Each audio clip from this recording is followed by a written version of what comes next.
সুধী দর্শক, আমরা যে রাস্তায় যাচ্ছি এটা তারাস টু নাদর শহীদপুর রাস্তা। দেখেন এই রাস্তার দুধারে কত সুন্দর ভুট্টার আবাদ করা হয়েছে এবং এই পাশেও দেখেন কৃষকগণ সরিষা এবং ভুট্টার চাষ করেছে। দেখেন এই বিল অঞ্চল, এই নিম্ন অঞ্চলে দেখেন পাকা রাস্তা। এটা কৃষকদের জন্য একটা সৌভাগ্যই বলা যায়।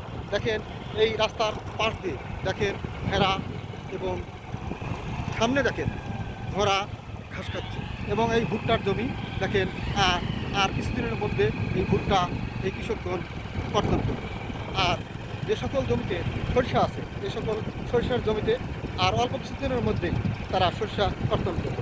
কৃষকগণ দেখেন তাদের ভুট্টার জমিতে অক্লান্ত পরিশ্রম করছে এবং এই ভুট্টা এই বছর ভালো হবে। এই এলাকায় এই বছর সরিষার আবাদ খুবই সুন্দর হয়েছে। দেখেন এবার প্রাকৃতিক আবহাওয়া সরিষা চাষের অনুকূল ছিল, তাই সরিষার বাম্পার ফলন হবে বলে এলাকাবাসী জানিয়েছে।